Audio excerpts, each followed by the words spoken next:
Ma vie durant sur les chemins, j'ai retrouvé l'équivalent de ce paradis terrestre de mon enfance. Ma vie durant sur les chemins, j'ai été profondément heureux, très profondément. C'est sur les chemins que je l'ai été, en différentes circonstances, réellement le plus. Comme ma vie est indissociable de la marche, du cheminement, la pensée l'est aussi.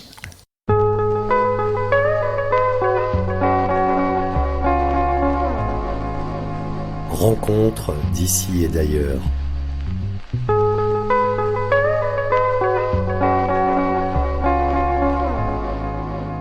Le rendez-vous des voyageurs.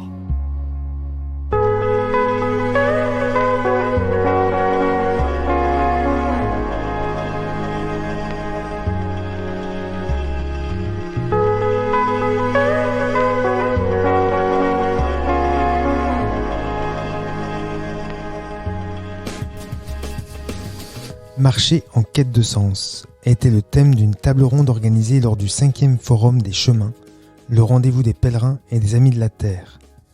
Table ronde animée par Muriel Foria, journaliste à Pèlerin, avec 3 passionnés, 3 hommes qui ont 1000 cheminements et pèlerinages dans leur besace. François Cariou, Axel Kahn et André Veil.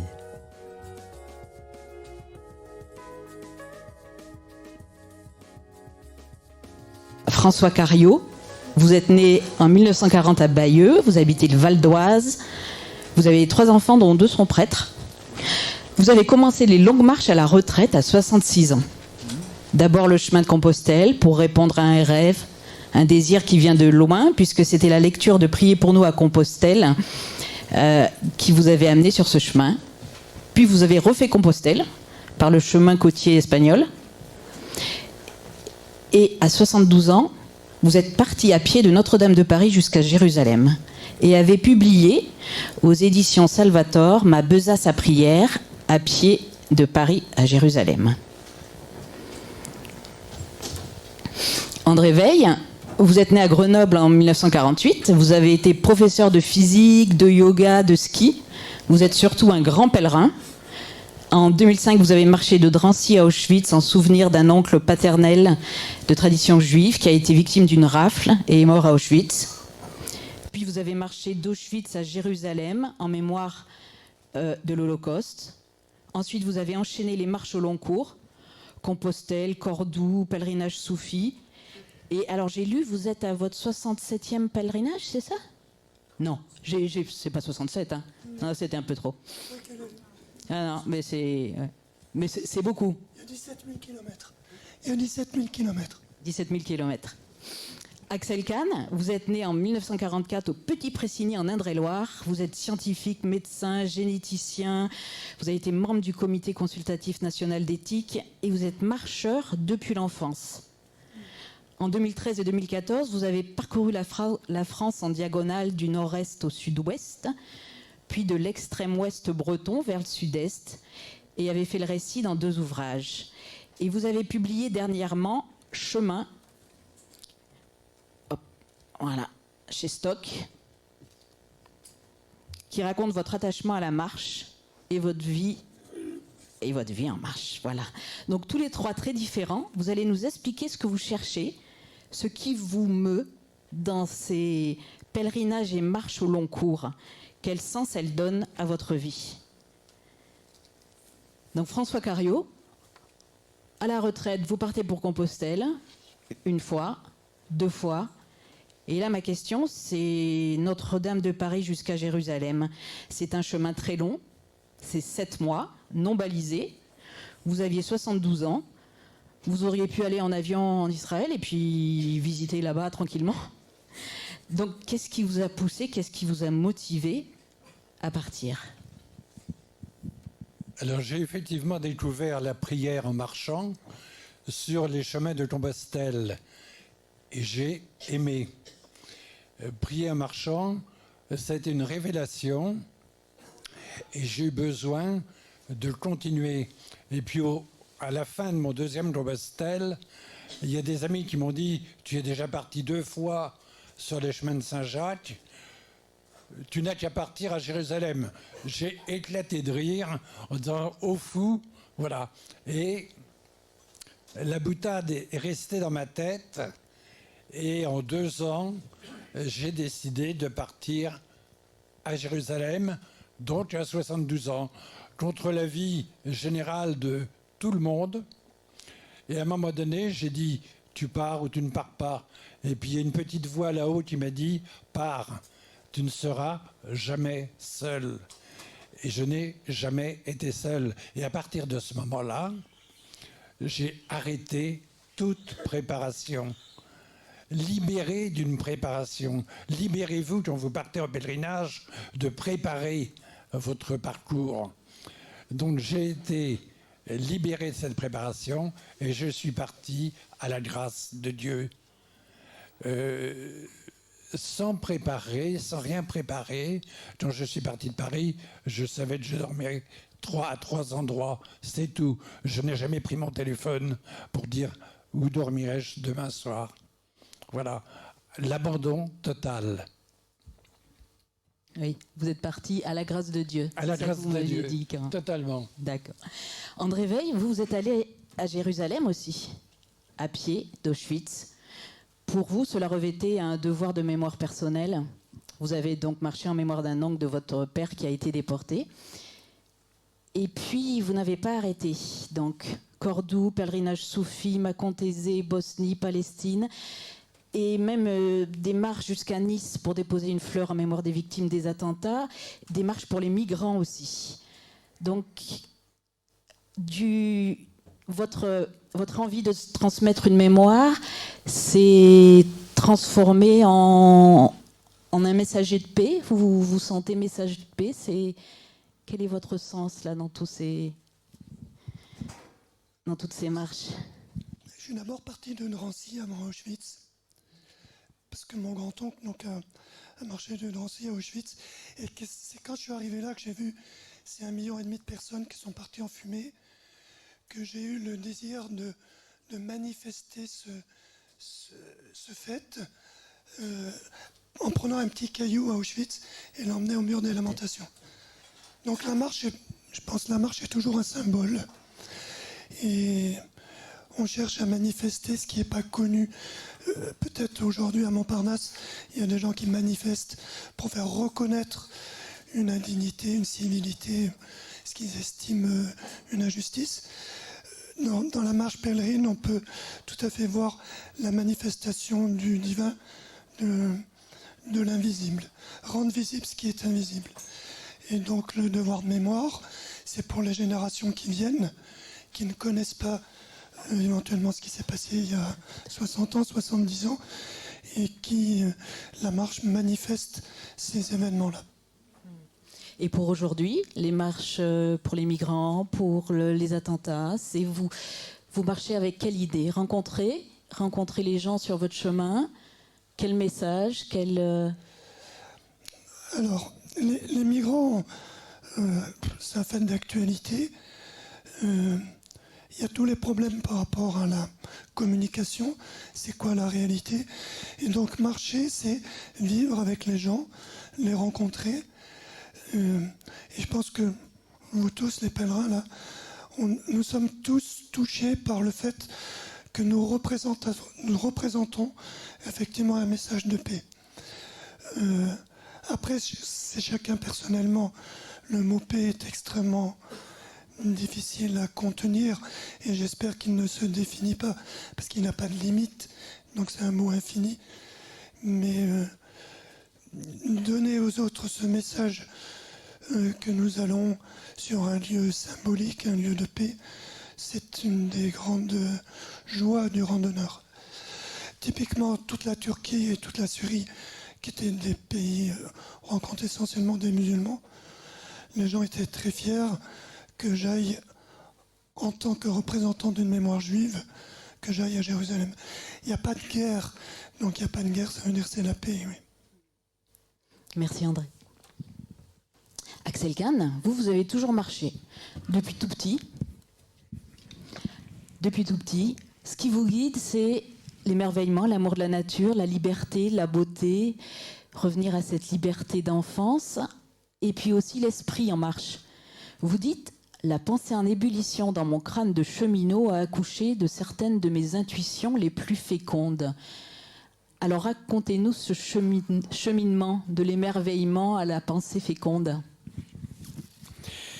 Pour ma part, en effet, la marche n'est pas une activité, elle n'est pas même une décision, elle est une manière d'être. Je marche parce que je vis et je vise aussi parce que je marche. Je ne saurais vraiment dissocier les deux. J'ai calculé que j'avais dû faire au bas mot 100 000 km à pied dans ma vie, au bas mot, car j'ai toute ma vie marché et cela a commencé lorsque j'ai été élevé par une paysanne extrêmement pauvre aux confins du Berry et de la Touraine, à l'extrême sud de la Touraine. Elle n'avait, cette femme, pas d'autre moyen de se déplacer que la marche, ma foi.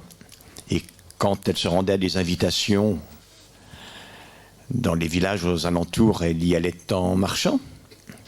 Et le petit bonhomme que j'étais trottinait derrière. J'ai vécu comme un rap d'une incroyable violence le fait que mes parents viennent me chercher à 5 ans pour m'amener à Paris. Et en réalité, je crois que j'en ai pris conscience rapidement. Il m'est apparu que la seule possibilité pour retrouver le paradis terrestre, qui était pour moi dans mon souvenir, sans doute un peu mythifié, ce lieu de mon enfance, était de m'engager sur les chemins. Et alors, tout de même, plus proche de la fin de ma vie que du début, ce qui est réjouissant, je vous le dis, c'est que c'est ce qui s'est passé. Ma vie durant sur les chemins, j'ai retrouvé l'équivalent de ce paradis terrestre de mon enfance. Ma vie durant sur les chemins, j'ai été profondément heureux, très profondément. C'est sur les chemins que je l'ai été, en différentes circonstances, réellement le plus. Comme ma vie est indissociable de la marche, du cheminement, la pensée l'est aussi. Et Montaigne l'a déjà dit, entre Montaigne et Nietzsche beaucoup aussi. Nietzsche affirmait qu'il n'y avait pas de pensée assise. C'est totalement le cas pour ce qui me concerne. Je ne peux penser dans la richesse de l'élaboration intellectuelle qu'en marchant. Parce que le rythme de la marche est propice et joue le rôle du métronome, un peu, pour le compositeur de musique. Parce que le flux des perceptions, sensations, émotions appelle aux images de la mémoire, est incroyablement fécondateur de la pensée. Je crois qu'il n'existe pas de circonstances plus propices à la pensée. Si bien que dans les différentes activités de ma vie, celles pour lesquelles l'on ne me connaît guère, mais celles pour lesquelles on me connaît, la science et la réflexion éthique, c'est en chemin que l'essentiel s'est fait. Jamais je n'ai écrit un livre, j'ai dû en écrire pas loin de 30. Jamais je n'ai écrit un livre qu'il n'ait été marché auparavant, qu'il n'ait été préparé en marchant. Cela est à ce point que parfois j'arrive à dissocier la marche de l'émerveillement de la nature à laquelle je suis si sensible. À Paris, je ne prends jamais de transports en commun. Je fais au minimum 10 km par jour depuis tout temps. Tout temps. Et évidemment, certains itinéraires, je les connais par cœur. Il n'empêche que j'y suis mieux qu'en d'autres circonstances. Pour aller d'un point à un autre, la marche est sans doute ce qui m'intéresse le plus. J'habite tout à côté d'ici. Je vais à la gare du Nord pour aller faire une conférence, j'en fais partout naturellement. J'y vais sac au dos à pied. À la gare de Lyon aussi. Je connais Paris comme la France, absolument comme ma poche. Et cette familiarité fait que j'y suis bien. Merci. François Cariou, quand vous êtes parti, vous aviez un sac à dos. Et très vite, vous avez eu un deuxième sac à dos. Vous Pouvez-vous nous expliquer? Oui, quand je suis parti pour Jérusalem, comme j'ai 2 fils prêtres, j'ai tenu tous leurs paroissiens qui m'ont remis des intentions de prière à porter à Jérusalem sur le tombeau du Christ. Et très vite, il est venu à mon esprit qu'il fallait organiser ce portage. Et je me suis inventé un second sac à dos virtuel, invisible, que j'ai appelé Ma besace à prière, qui est le titre de mon livre. Cette besace à prière, c'est l'endroit virtuel dans lequel j'ai déposé tout ce qui m'a été confié avant et pendant mon parcours. Et croyez-moi, très rapidement, cette besace à prière est devenue plus lourde que mon véritable sac à dos. Et cette besace à prière, c'est elle qui m'a permis d'arriver à Jérusalem, parce qu'il fallait que tout ce qui m'a été confié soit déposé au Saint-Sépulcre sur le tombeau du Christ. Et là, cette besace à prière a été pour moi le moteur. On dit que c'est le chemin qui fait le pèlerin. C'est qu'on on aille à Compostelle, Rome ou Jérusalem, c'est le chemin qui fait le pèlerin. La besace à prière a été mon moteur. Il fallait que j'arrive parce que ces gens m'avaient confié des choses incroyables. C'est ça, là, vous m'aviez dit aussi, les cœurs se sont ouverts, les langues déliées. Absolument, j'arrivais, comme je n'avais aucune préparation, les gens ne savaient pas que j'arrivais chez eux, et j'arrivais à 17h environ, je repartais le lendemain à 7h du matin, ça ne fait pas beaucoup de temps.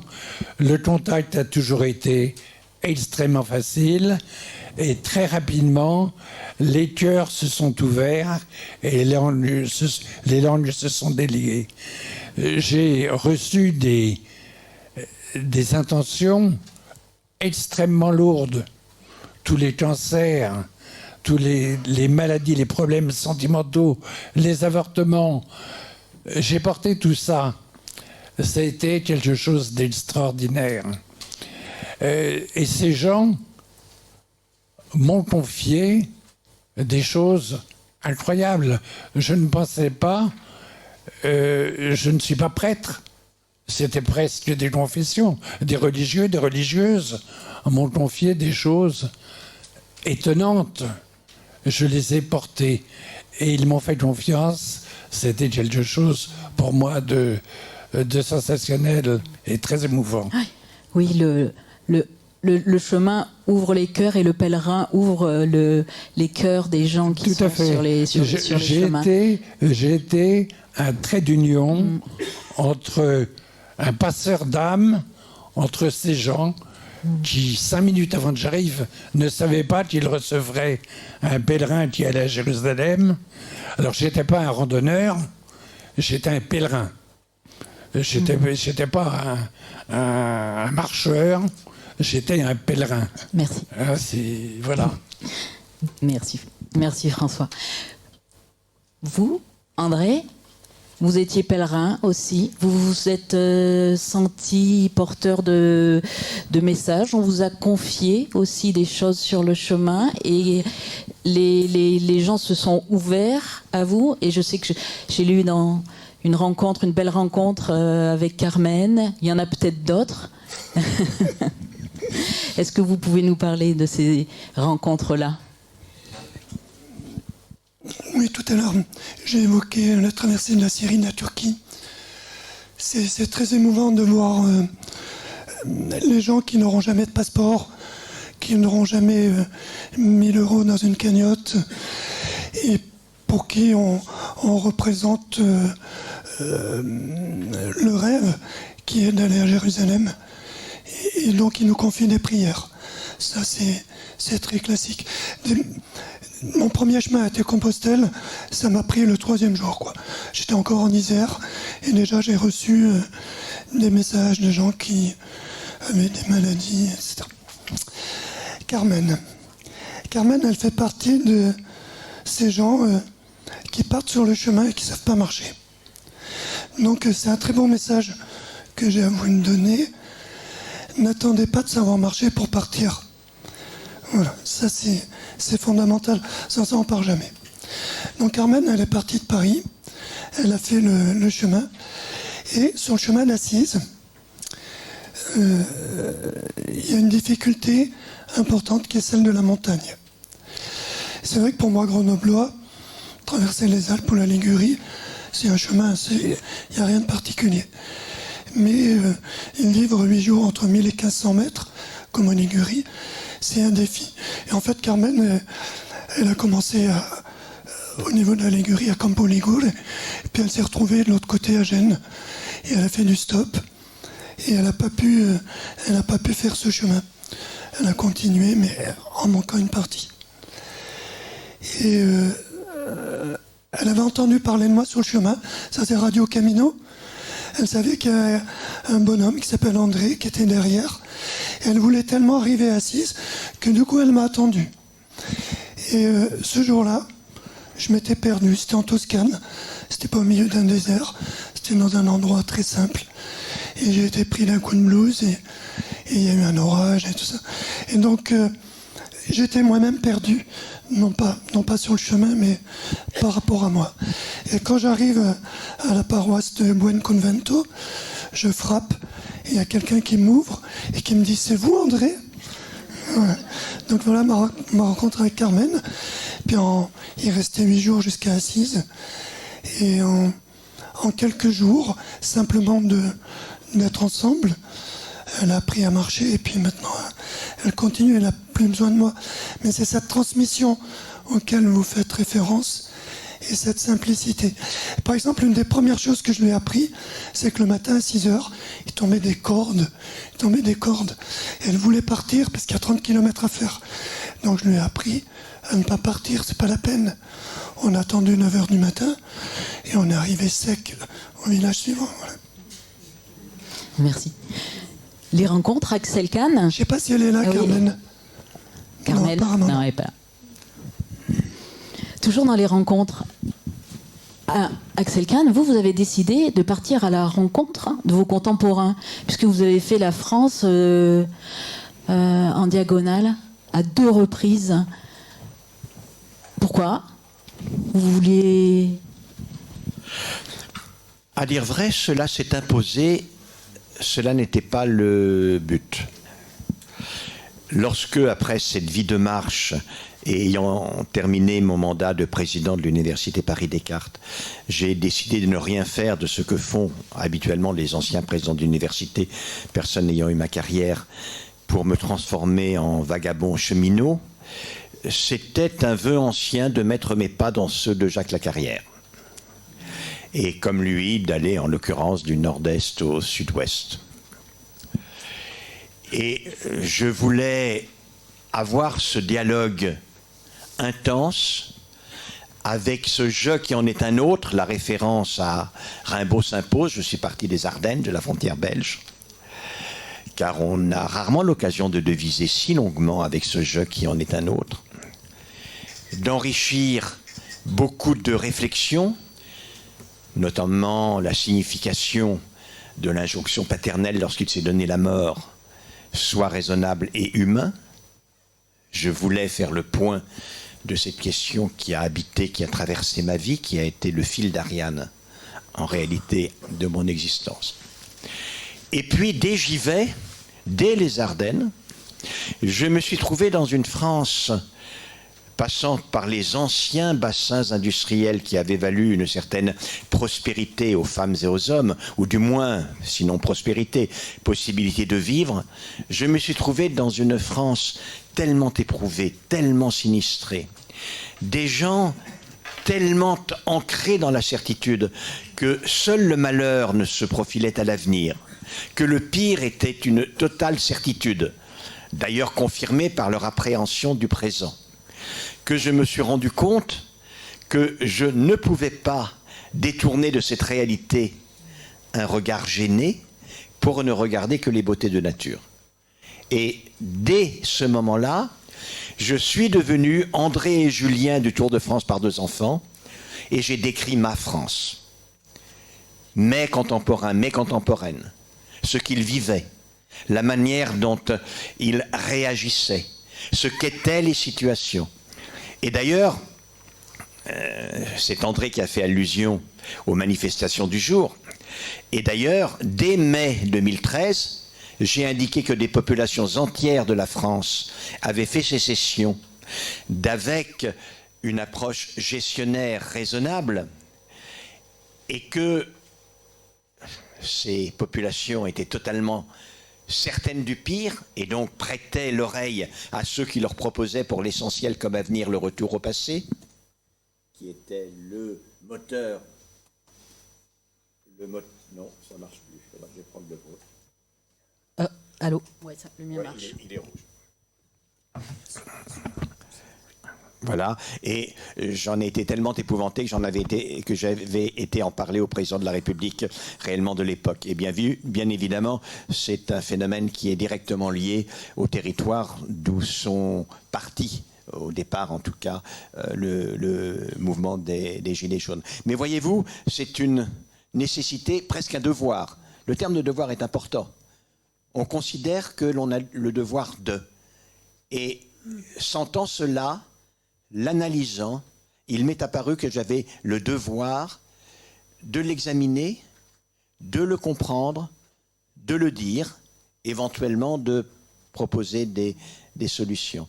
Donc, de fait, ces 2 trajets de 2013 et 2014 ont eux aussi été des analyses de la France telle qu'elle est. Il n'y en a pas tant, après tout, des analyses de la France par un marcheur qui fait 4000 km en son sein dans ces territoires-là. J'ai essayé d'identifier ce qui permettait à des territoires d'aller beaucoup moins mal que d'autres. Et cet élément, il est important ici parce qu'il est aussi lié au chemin. Un des éléments fondamentaux, c'est la fierté. Les territoires qui vont les moins mal sont les territoires où les populations sont fières de ce qu'elles sont, de leur tradition, de leur territoire, de telle sorte que dans l'effort qu'elles consentent pour s'en tirer, elles en consentent un supplémentaire pour essayer d'aider leur territoire. Et 2 efforts conjoints, ça vaut mieux qu'un. Et donc ces territoires vont mieux. Vous avez des rencontres qui sont restées dans votre mémoire tellement elles étaient marquantes? Oui, naturellement. 2 très drôles, en sens inverse. Je suis, en 2013, on se le rappelle peut-être, ça a été le printemps pourri du siècle.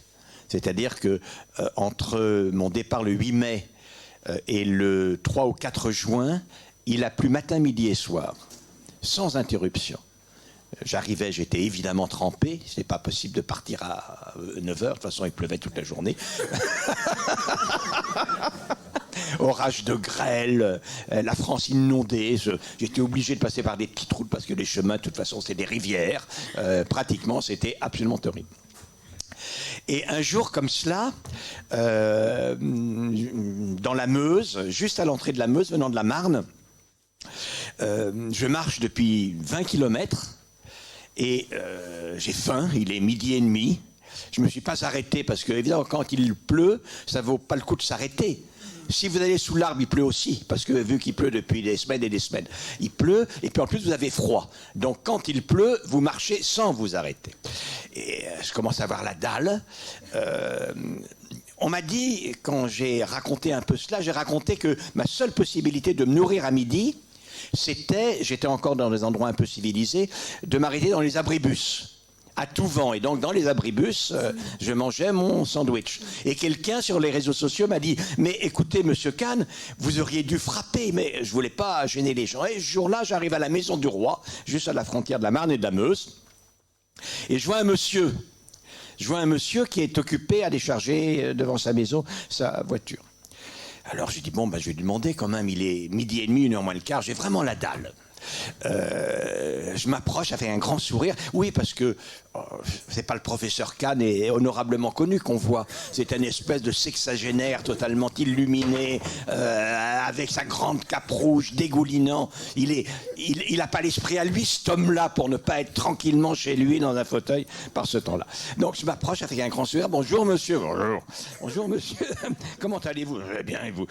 Voilà. Écoutez monsieur, je marche. Oui, je vois, vous marchez. Il dit, oui, vous voyez, je marche, mais je marche depuis très longtemps ce matin. J'ai fait 20-25 kilomètres. Il va être midi et demi, 1h, bientôt, j'ai très très faim, mais ne vous inquiétez pas, il ne faut pas qu'il me prenne pour un pique-assiette, surtout pas. Ne vous inquiétez pas, j'ai de quoi manger dans mon sac. Mais voyez-vous, je voudrais essayer de manger au sec, quoi, et puis au chaud si possible. Vous savez où je peux aller? Me dire, vous faites 75 mètres dans le village, il y a un abribus. Bon. Et alors, une autre anecdote. Que j'ai, enfin plusieurs, je vais vous en dire une parce que je crois qu'elle est importante et elle comporte également un élément de philosophie de vie. Cette fois-ci, c'est la même traversée. Je suis juste avant d'arriver à Lectoure, dans un petit village, les pèlerins de Compostelle le connaissent, et il fait très très chaud là pour le coup, on est tombé dans la canicule, il fait 35-37 degrés, il fait vraiment très chaud. Étant parti à 5-6 heures du matin pour profiter même un peu de la chaleur, à 11h, 11h30, je décide de faire halte, c'est pas encore le temps de manger, je m'assois, il y a un petit bar dans ce petit village, sous les platanes, c'est très agréable entre l'église et la mairie. Je prends des bières et puis on se met à dresser le repas. Et à une table près de moi vient un quatuor de Gersois, dont une dame qui est, par rapport à laquelle nous sommes des jeunes hommes. Tous les trois. Donc c'est une aïeule extrêmement aïeule. Mais bien quoi, comme nous, hein, vraiment comme nous. Et le garçon ou le patron, j'en sais rien, vient pour dresser la table. Elle lui dit « Ah, Albert, je vois que tu nous as mis aujourd'hui la nappe de soleil. » Et je dis « Ah, ça c'est extraordinaire, la nappe de soleil. Vous voulez boire quelque chose ?» dit le garçon. « Écoute Albert, apporte-nous le petit vin rosé de la dernière fois, celui qui réjouit l'âme. » Et je me suis dit, rien que par le choix des mots, on repeint le monde et on repeint l'avenir. Et je me suis rappelé à ce moment-là, je termine par ça, un souvenir extrêmement désastreux de mes marches. Cette année-là, j'avais fini par atterrir à Marseille, j'avais fait les Calanques, j'étais un peu infortuné, et donc l'hôtel dans lequel j'étais passé, pas très loin de la gare Saint-Charles, était occupé pour des activités nocturnes, utilisant notamment des dames. Et donc, l'on m'avait mis au dernier étage. Il y avait à côté de la chambre les toilettes. Et donc, la nuit a été très mauvaise parce qu'il y avait des va-et-vient. Et puis, toute la nuit, en plus, il y avait des bruits de chasse d'eau. Et sans doute, l'on m'a demandé si j'avais passé une bonne nuit. Et j'ai dû dire, excusez-moi de la vulgarité, ben non, c'était vraiment une nuit de merde avec du bruit de chiottes toute la nuit, horrible. Et je dis, mais si j'avais vu la vieille dame du Gers, c'est pas du tout ce que j'aurais dit. J'ai passé une nuit romantique. J'étais comme en haute montagne. J'entendais le torrent qui cascadait de pierre en pierre. Voilà ce qu'est la vie, mesdames et messieurs.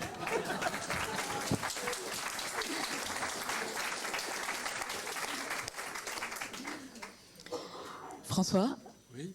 sur votre chemin pour aller à Jérusalem, vous avez fait plein de rencontres aussi extraordinaire. Et j'aimerais bien que vous nous parliez de ces petites sœurs de Konya. Elles sont dans mon cœur. Tous les jours, je pense à elles. Tous les jours, je prie pour elles. Au milieu de la Turquie, alors, quand vous faites Paris-Jérusalem, il y a deux parties. La partie européenne, catholique, orthodoxe, et la partie musulmane à partir de la Turquie. Et en Turquie, il y a quand même des restes chrétiens, quelques restes chrétiens, et au milieu du plateau d'Anatolie, à Konya, Saint Paul est passé par Konya évangélisé, il y a une église avec deux petites sœurs. Konya, c'est une ville de 2 millions d'habitants, hein, c'est pas un petit village. Et ces petites sœurs, elles accueillent les pèlerins qui partent en Cappadoce et qui transitent par la ville de Konya. Il y a une église.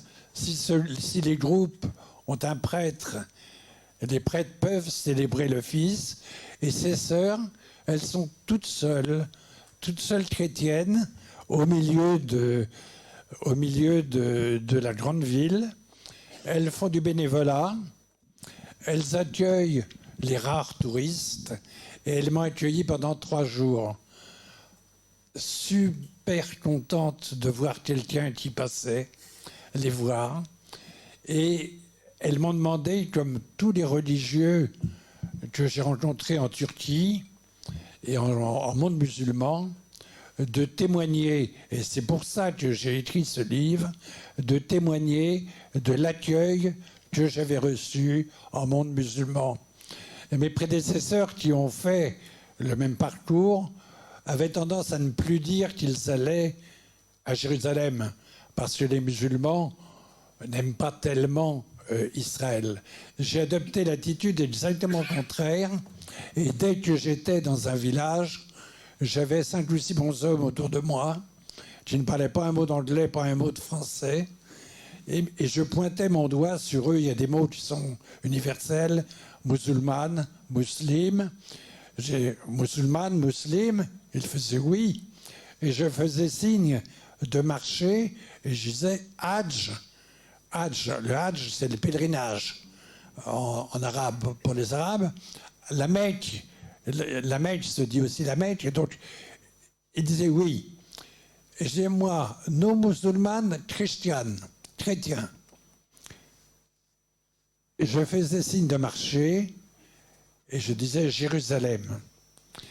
Et j'ai fait des centaines de fois ce parallèle entre le musulman qui allait à la Mecque en pèlerinage et moi, chrétien, qui allait en pèlerinage à Jérusalem. Pas une fois, on m'a dit chrétien. Non. Ils me tapaient dans le dos. Ils faisaient super. Ils appelaient leurs camarades. On disait, hey, un pèlerin, Hadji. Donc c'est quelque chose qui a émerveillé mon pèlerinage. Je ne m'y attendais absolument pas au départ. Et les petites sœurs de Konya, comme les autres, m'ont dit témoignez de l'accueil que vous avez reçu du monde musulman. L'accueil, les rencontres. Alors les rencontres, il y a les rencontres physiques, il y a aussi les rencontres spirituelles. André Veil, vous dites, les rencontres, c'est rejoindre l'esprit des sages qui nous ont précédés aussi, dites-vous. D'Averroès à Rumi, d'Hildegarde de Bingen à François. André, en prenant le chemin d'Assise, vous désiriez vous glisser dans l'esprit du Poverello? Oui, pour moi, François est un peu cet exemple de quelqu'un qui naît dans sa famille, dans sa culture. Il était prévu qu'il devienne marchand de Nora comme son père.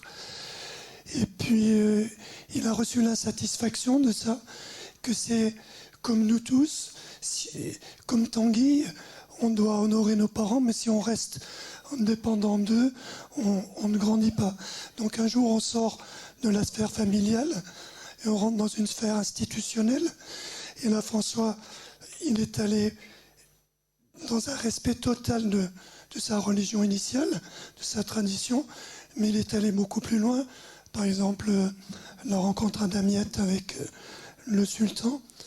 Et que chacune des rencontres comme ça, pour nous, c'est l'occasion d'élargir, d'être plus, les pèlerins de Compostelle disent Ultria, d'aller beaucoup plus loin que ce qu'on est, beaucoup plus loin que ce qu'on croit.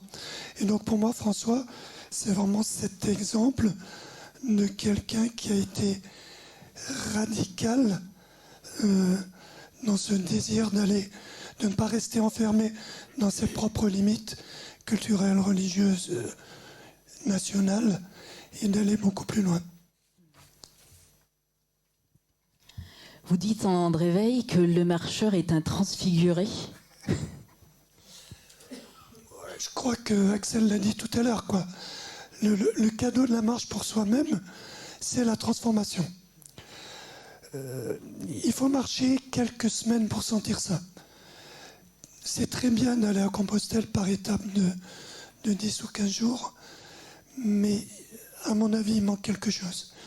Il manque cette transformation qui arrive au bout d'un petit mois, 3 à 4 semaines de marche. Tout d'un coup, le temps et l'espace disparaissent. C'est ça la vraie transformation. On n'est plus soumis au téléphone, on n'est plus soumis à tous les rythmes sociaux dans lesquels on vit. Après la transformation physique, c'est-à-dire on marche 30 km comme on passe une journée à Paris, c'est-à-dire tout à fait normalement. Après la transformation physique arrive la transformation psychique, c'est-à-dire, vous avez tous fait cette expérience, que marcher guérit de nos traumatismes.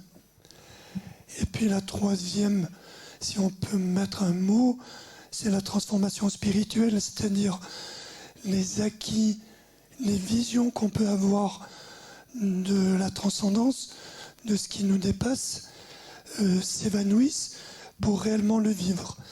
Donc les rencontres, par exemple, rencontrer les gens, c'est jamais par hasard. Et oui, la transformation est le bénéfice qu'on reçoit. Mais attention, il faut quelques semaines pour se transformer. Malheureusement, quand on rentre, en quelques semaines, il y a quelque chose qui se perd. Il y a une chose qui ne se perdra jamais, qui se perd parce qu'on revit notre vie familiale, sociale, professionnelle. Mais il y a une chose qu'on ne perdra jamais, c'est qu'on sait que ça existe. Et le goût de cette liberté, le goût de cette transcendance, on l'a à jamais dans le cœur.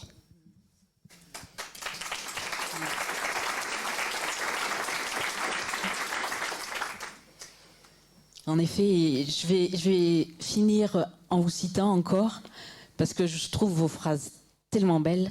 C'est chaque voyage nous fait déposer couche après couche les protections infantiles, les croyances inutiles et les rigidités mentales.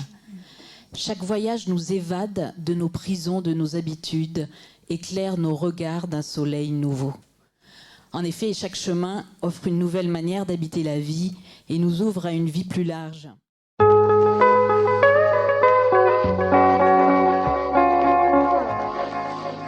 Rencontre d'ici et d'ailleurs.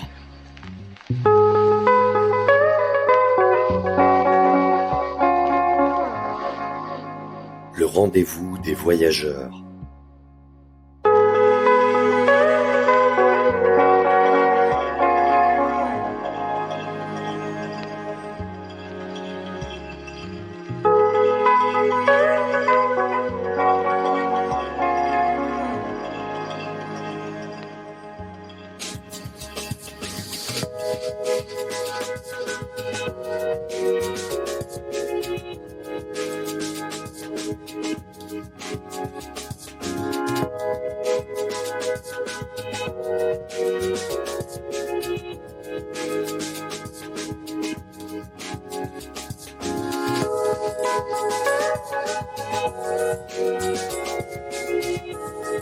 Thank you.